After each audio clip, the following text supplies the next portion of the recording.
A reading from James 2:14 through 17. What good is it, my brothers and sisters, if you say you have faith but do not have works? Can faith save you? If a brother or sister is naked and lacks daily food, and one of you says to them, "Go in peace, keep warm, and eat your fill," and yet do not supply their bodily needs, what is the good of that? So faith by itself, if it has no works, is dead. The word of God for the people of God.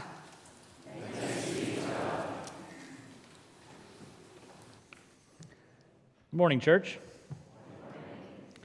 There's a story from the Desert Fathers and Mothers about a monk who asks an elder why some of the seekers come out seeking a deeper faith and they stay and begin to practice their faith while others give up too easily. The old man smiled and told the younger man the following story. He said, "One day, I was sitting here quietly in the sun with my dog. Suddenly, a large white rabbit ran across in front of us. Well, my dog jumped up, barking loudly, and took off after that big rabbit, and he chased that rabbit over the hills with a passion. Soon, other dogs joined him, attracted by the barking. The old man said, what a sight it was as this pack of dogs ran barking across the creeks, up stony embankments, and through thickets and thorns, and from one rabbit hole to another. Gradually, however, one by one, the other dogs dropped out of the pursuit, discouraged by the course and frustrated by the chase.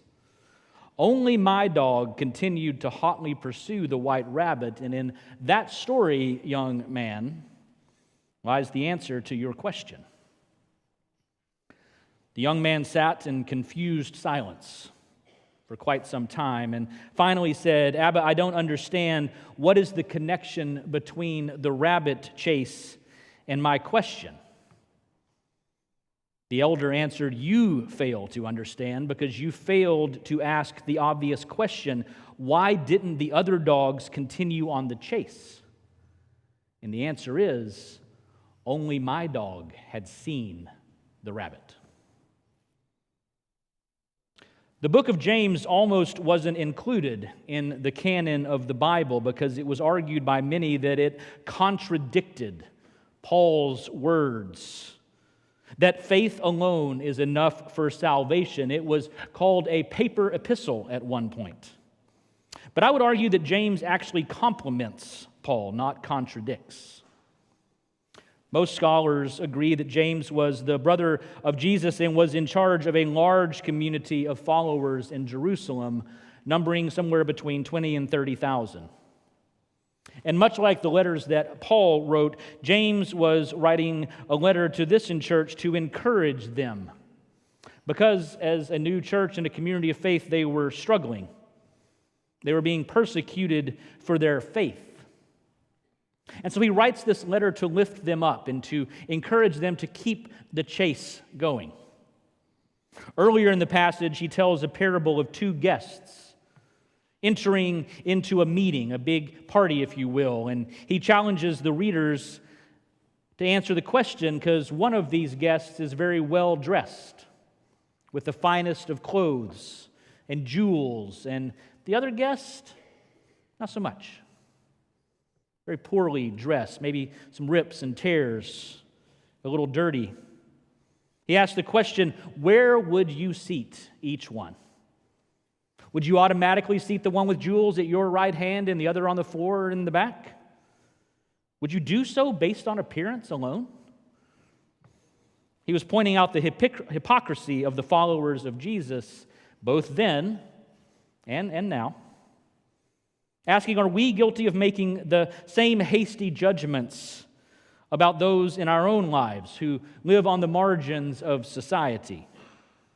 Or those that we have decided should be somewhere else because they don't agree with us, they don't believe the same way, they don't do the things that we think they should do? And are there those who we think they're hopeless?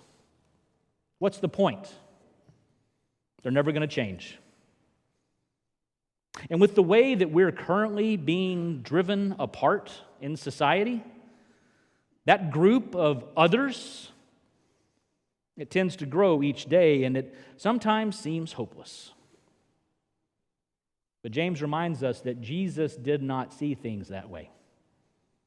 Jesus always saw hope. Jesus preached a message of reconciliation and togetherness. And these words from James are important to us today as we seek to live transformed lives. It's a good reminder that actions speak louder than words. And he uses powerful words in this passage. Faith is dead. Not just weak, not just ineffective, dead if it doesn't result in faithful activity. If we aren't acting out and living our faith, he asks, what good is it? He continues in his letter to say, I'll show you my faith by putting it into practice in faithful action. It's good that you believe that God is one. Ha! Even the demons believe this, and they tremble with fear. Are you so slow? Do you need to be shown that faith without actions has no value at all? That's pretty harsh words.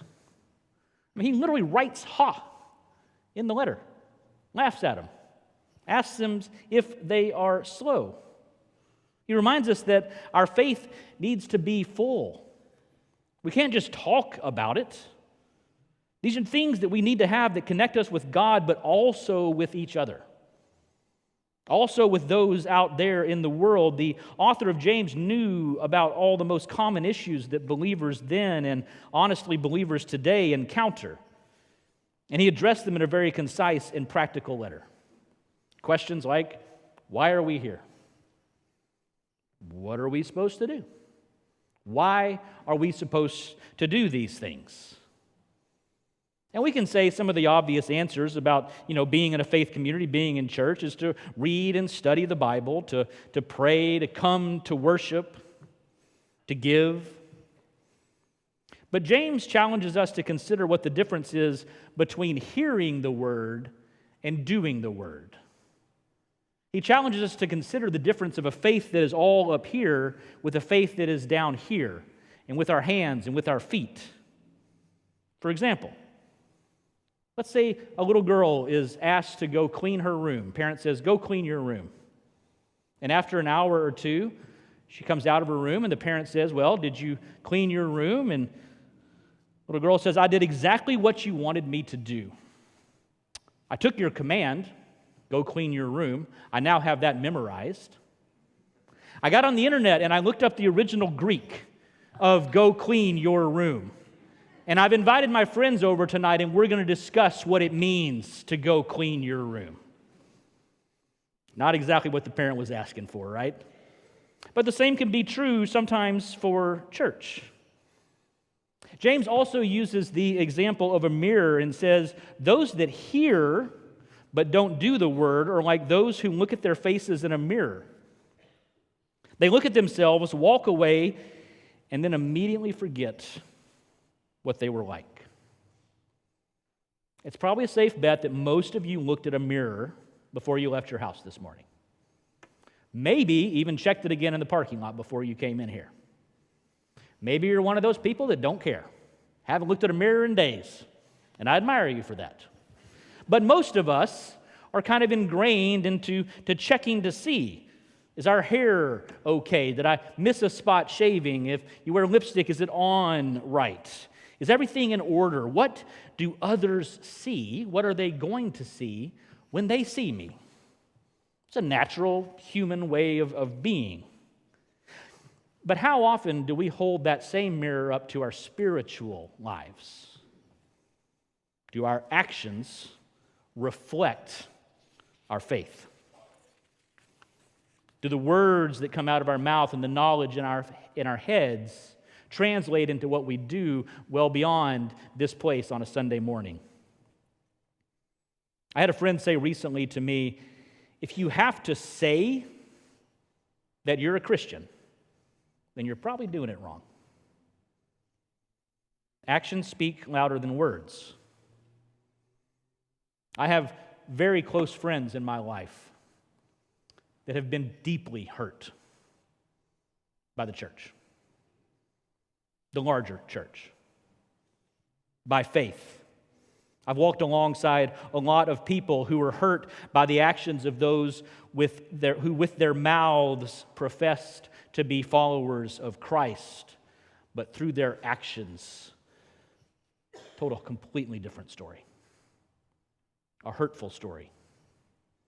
And I know there are those here in this room and maybe watching at home who have similar stories. And know that you're not alone. And it's our job to understand that being a follower of Christ isn't a spectator sport. We have to follow what we know, what we learn, what Jesus has taught us with what we do. It can't just be a knowledge. Another example, my son Caden plays clarinet in the Trimble Tech High School band. Now, he could just listen to the pieces that are going to be played, read the music, maybe even do a little research and find out about who the composer is. But is that going to be enough to be in a band? No. He also has to take that clarinet out and practice it. He's got to go to his lessons once a week. He's got to go to rehearsal. And then he's got to show up when it's time to show up and join his clarinet with all of his fellow musicians, and together it makes something beautiful. Now, that's an oversimplified example, but you get it. What good is our faith if we don't live it out in service to others? What good is our faith if we just become bystanders in this world and just watch? Not my problem. To not intervene, to be an active part of the reconciliation of a broken world, to not speak out when we see injustice, to not love when we see hate, not show a light when we see darkness. We have a part to play. And we have the power to do something, and we have to. We must.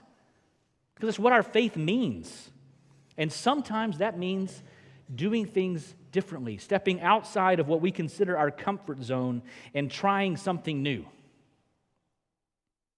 We may have faith. We may have had that faith since we were little. We may know scriptures by memory. We may not. We may know what the power of faith is, and we may know what it can do. We may have seen that rabbit ourselves.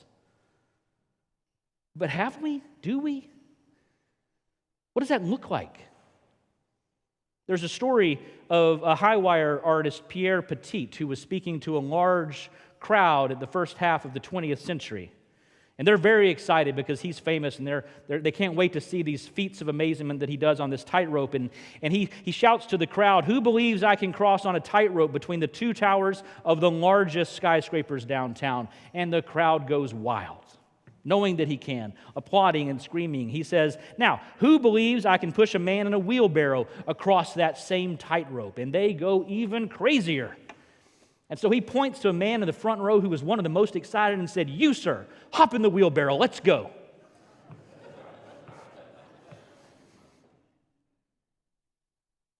We've all heard the overused and sometimes hurtful saying about the difference between giving a man a fish and teaching a man to fish. And spoiler alert, that's not in the Bible. What if we threw that out and instead replaced that with, how about you invite someone to go fishing? Invite someone to go on a walk. Invite someone to have a cup of coffee. Some of the most memorable and meaningful moments of my faith development, and frankly my human development, were with a fishing pole with my grandfather. One of the most amazing men I ever had the joy and the blessing of knowing. A man of deep convictions and deep faith, but a few words. But by example, I learned how to be what God called me to be. You could tell who my grandfather was by the way he acted, the way that he treated others, the way he acted outside of Sunday morning. And I've had the tremendous blessing throughout that life to share those same moments with my own father and to share those typical moments with my own children, sometimes in the exact same spots that I got to be with my grandfather. And he was the first one to teach me about being in ministry with others. Not doing ministry for others, not giving ministry to others, but being in ministry with them. Inviting others to be with us. Inviting others to see the rabbit, or asking them to show us the rabbit. There's a lot of ways that can be done. And I, along with so many of you, have seen the rabbit. And we get to see that rabbit sometimes every day, sometimes every week, once a month, in the cafeteria or the hallways at Alice Contreras Elementary. Sharing lunch right around the corner with college students on Wednesday. Throwing bags of potatoes and carrots in the back of cars at the line of the Como Community Center. Setting up and painting the walls of a classroom at a trade school in Liberia, passing a bowl of mashed potatoes at Room in the Inn. Watching with tears in my eyes as our young people lead worship and lead out in the community.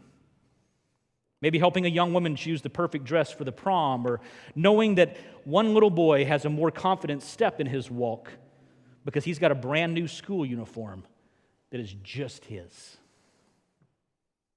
Now, I could keep going well beyond our lunchtime. And I know that you all have similar stories that you can share with me of these moments. And I hope you take some time. My prayer is that we all take some time to stop and center and really see what is happening in this community of faith, in the life of this church, the lives that are touched, the many ways that we are involved in our community and building God's kingdom here on earth as it is in heaven. And so this is a sermon that it could be started from a lot of different scriptures, about Matthew 25, for example, about serving the hungry, the thirsty, the naked, the sick, those in prison, the extreme cases, if you will. And that is important. We are all called to do that. But it goes so much further than that. There's so many little things that we do to make a difference. Service means so much more. There is so much to be done as we build this kingdom together. And there are so many parts to play. So many different things can be done, and every single person has a part to play. There's a place for everyone to serve. And how amazing it is that we get to be a part of making miracles by putting our faith in action. By knowing that we are in partnership with each other and with our God to make this world a better place. One action, one smile, one hand, and one person at a time. Amen.